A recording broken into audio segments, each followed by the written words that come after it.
Good afternoon. Today we're going to talk about how to convert an Excel spreadsheet of the die pads into a AutoCAD layout that can be used to create a wire bond drawing. So if you look at the spreadsheet that we have, you see that it's basically broken up into multiple columns. These columns describe the die pad number, the signal name, and the XY coordinates of the die pad. There's also a column here for the package pin that they connect to. And this is what we'd like to have automatically converted into a AutoCAD drawing.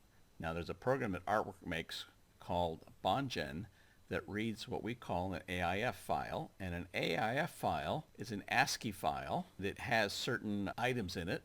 The first few lines are a header, which identify the file and the size of the die, then a pad stack for the die pad. The rest of the file looks very much like that spreadsheet. It has a signal name column, a die pad column. This is a pad stack name, and this pad stack refers back to this section, which tells us how big the die pad opening is. And then it has the XY coordinates of each die pad. With this information, we're able to read into AutoCAD this file and automatically draw our die drawing. So how do we get from Excel to this format? We can create a new worksheet in our Excel. I'm going to insert a worksheet. I'm going to move it here and give it a name called AIF.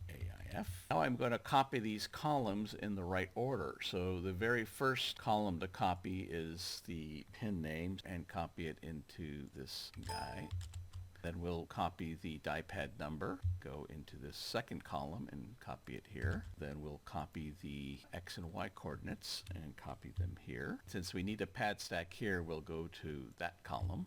Let's talk about the pad stack. We don't know the actual die pad opening, so I'm going to give it the name SQ60. That's my name for a 60 micron square opening. I'll copy it from here to here.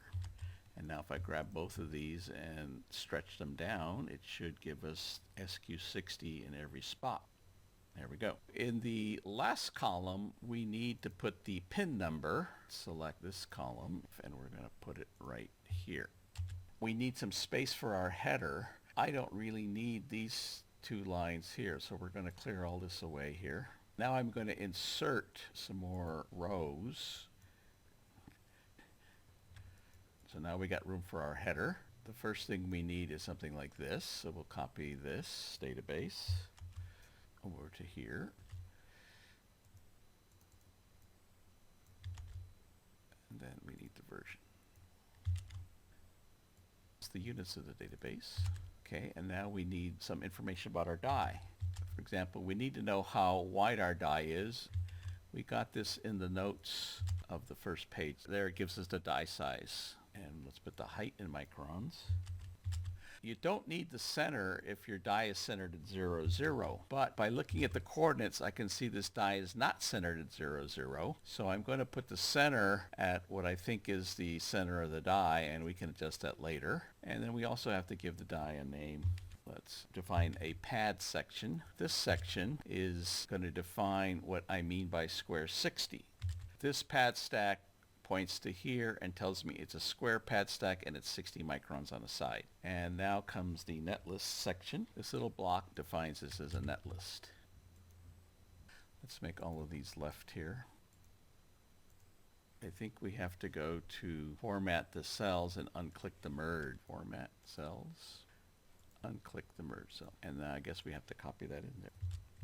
So here is our netlist in AIF organization. Now we've got to spit it out as a text file. The way to do that is to make sure you have this tab selected and click File, Save As. We want PRN, which is space delimited. So we're going to put AIF there. And then you click Save.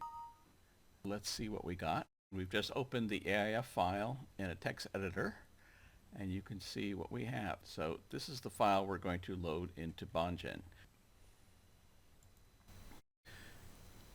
I've started up AutoCAD. Now this is a very old version of AutoCAD, but Bondgen has been around more than 20 years. And what I'm going to do is I'm going to come here to Bondgen and start a new project. And I specify the units that I want my package in, not my die. So I'm going to specify millimeters. And now I'm going to search for the AIF file I want to load. Here's the file we just created. And now I click Open. And this never changes. And I don't really have a BGA to import from the AIF, so I'll leave that unchecked. And I just click OK. And I don't need to verify the tiers. No, there's no bond pads because we're not importing an entire package. We're just importing the die. So there's our design. First of all, this will be in millimeters now because your package was in millimeters. It says 5.2 by 5.4 millimeters. If you zoom in on one of these die pads, you'll see it has two properties associated with it. One is the signal name, AVDD, and the other is the package pin number it's supposed to go to. And this is nice to have because later on when you put this into a package and draw your wires, you'll be able to verify that this should be going to the package pin labeled 73. All right, thank you very much.